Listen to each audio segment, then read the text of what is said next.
Terima kasih. Sebetulnya tidak ada yang harus ditakutkan. Karena Pak itu NU, saya juga NU. Ya. Dan insya Allah ini ukhuwah. Dan ini kita akan kaji secara ilmiah. Dan saya akan bacakan, ini buku saya miliki ketika saya jadi anggota IPNU dulu, Pak Ustaz. Saya dulu lulusan pondok pesantren yang sering nuntun Gus Dur, ya. Tambak beras. Insya Allah, kiai favorit saya Kiai Najib. Sering pesan kepada saya, ikutilah orang karena dia itu benar. Jangan ngikutin kebenaran karena orang. Kenalilah kebenaran, kamu akan kenal siapa yang benar. Di sini ada prinsip NU yang harus dijaga bersama-sama.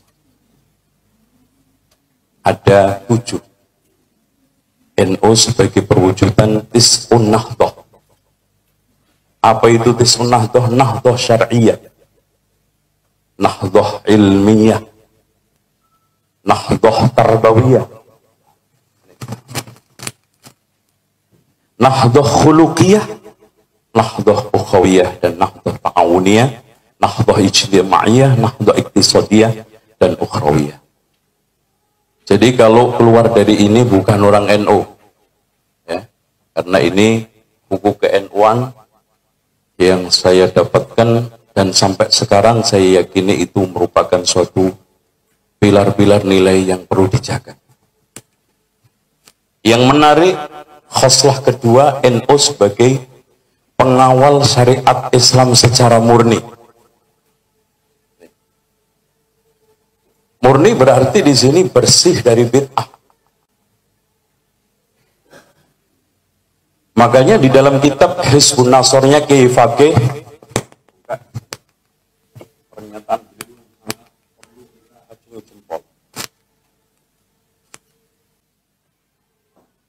Man da'a ilallahi ta'ala bi ghairi ma da'a bihi Rasulullah SAW fahuwa bid'iyun. Ini pernyataan Kiai Faqih.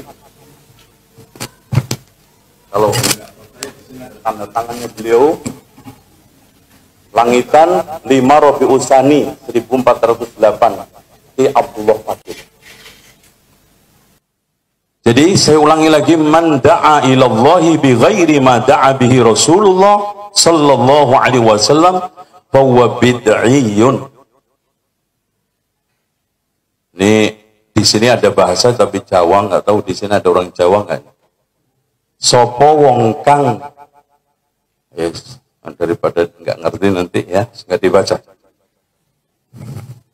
Sebetulnya soal masalah bid'ah itu bukan pembicaraan apalagi apalagi kelompok yang dikatakan Salafi Wahabi.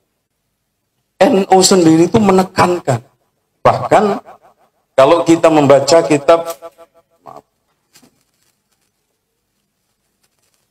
Wali Songo itu sudah menekankan bid'ah. Kita baca pernyataan Sunan Ampel. Sunan Ampel bertanya atau usul atas usulan Sunan Kalijogo.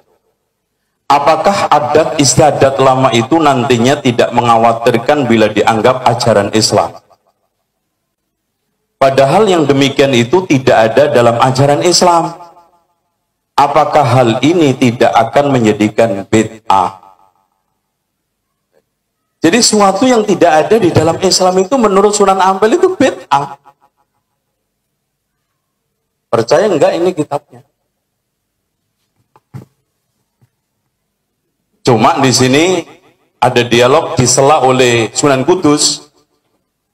Pertanyaan Sunan Ampel ini dijawab oleh Sunan Kudus, saya setuju dengan pendapat Sunan Kalijogo. Sebab ada sebagian ajaran agama Buddha yang mirip dengan ajaran Islam, yaitu orang kaya harus menolong orang fakir miskin. Adapun mengenai kekhawatiran Kanjeng Sunan Ampel, saya mempunyai keyakinan bahwa di belakang hari akan ada orang Islam yang akan menyempurnakan, bukan mempertahankan bid'ah. Itu keinginan Sunan Ampel. Itu.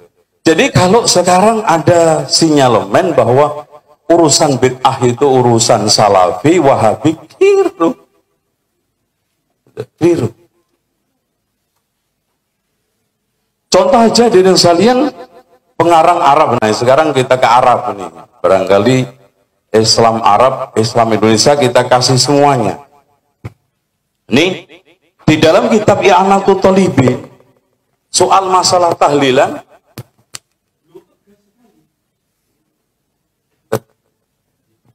tes.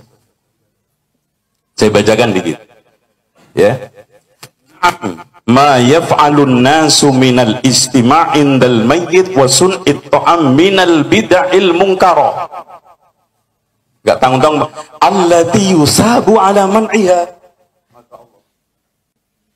Saya terjemahkan. Ya.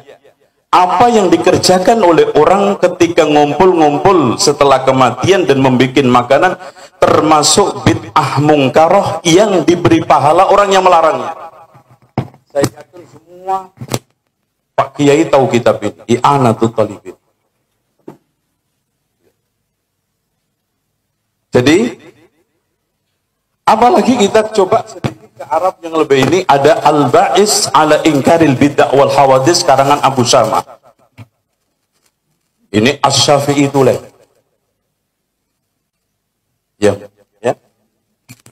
Al-Ba'is ala Inkaril Bid'ah wal Hawadis, yang artinya Al-Ba'is pendorong, ya, mengajak untuk mengingkari bid'ah dan perkara-perkara yang dianggap baru. Beliau menurunkan berbagai macam makalah dan ucapan-ucapan ulama, ya, di antaranya as-sahabah yanhauna 'anil bid'ah. Semua sahabat melarang bid'ah. Tidak ada satu pun yang enggak melarang. Ya.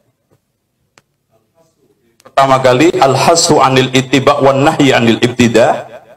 Qul in kuntum tuhibbunallaha fattabi'uni. Ittiba' Rasul apa? Dengan ngikuti sunnah, ninggali bid'ah. Karena ada perkara 4 nggak bisa ketemu sampai kiamat. Tauhid sama syirik, iman sama kufur, sunnah sama bid'ah, taat sama maksiat. Nggak pernah kumpul bisa. Itu sudah logis. Kalau dicampur merah sama apa, putih sama hitam. Dan beliau juga menurunkan hadis-hadis Rasulullah SAW, di antaranya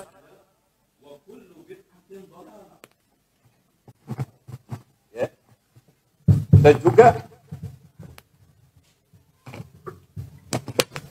beliau menurunkan ittabi'u wa la tattabi'u, asal dari Abdullah ibn Mas'ud dengan sanad yang sahih.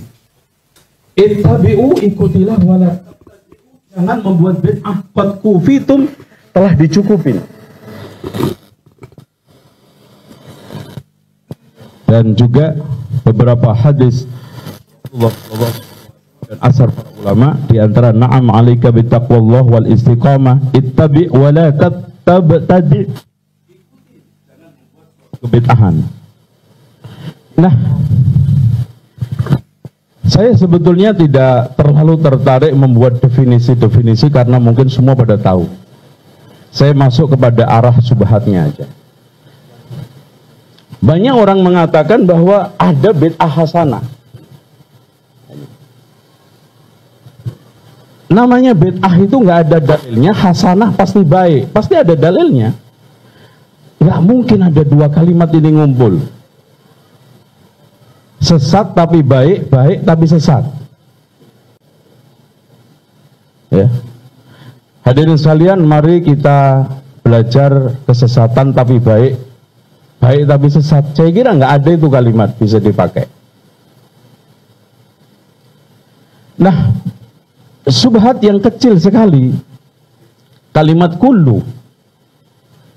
Kalimat kullu itu kadang-kadang memberikan makna ba'ad. Oke, di dalam hal ini secara lughah bisa. Tapi secara fakta hadis ini nggak pernah ada. Karena hadis ini dipahami oleh sahabat tidak ada pengecualian bid'ah dalam agama sekecil apapun. Semuanya sesat.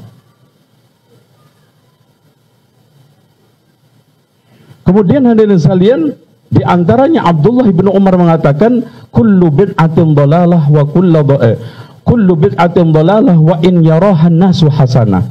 Setiap bid'ah itu sesat walaupun dipandang orang itu baik. Ini pernyataan Umar loh Pak, bukan pernyataan saya.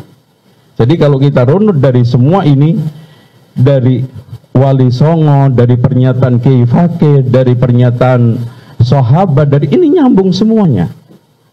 Jadi nggak ada satupun yang berbeda.